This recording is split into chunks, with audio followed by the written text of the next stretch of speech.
পুরো গাড়িটা ভেঙে চলছিল। দেখুন কি আক্রমণ করেছে। কে করেছে রাস্তা বিজেপির কর্মীরা দাঁড়িয়েছিল।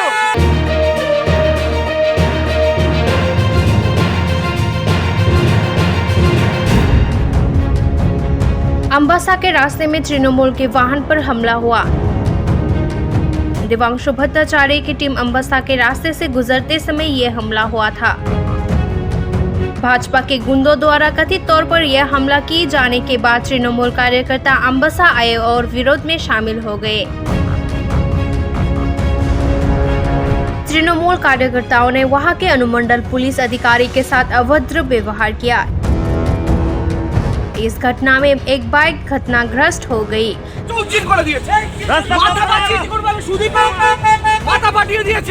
পুরো গাড়িটা ভেঙে চলছিল। দেখুন কি আক্রমণ করেছে। কে করেছে রাস্তা বিজেপির কর্মীরা দাঁড়িয়েছিল। পুলিশ প্রশাসন কি করছেন আপনারা? আপনারা কি করছেন?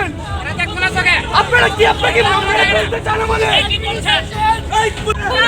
ওরা দাঁড়িয়ে আছে কতটা দূরত্ব এইটার আগে ওরা আমাদের গাড়ি দাঁড়িয়ে আছে তো দুটো গাড়ি করলো 15-20 জন লোক ভিড় দিয়ে আমরা कथित तौर पर भाजपा कार्यकर्ताओं ने पहले उन पर हमला किया था। इस समय पूरा अम्बासा तनाव में व्यक्त है।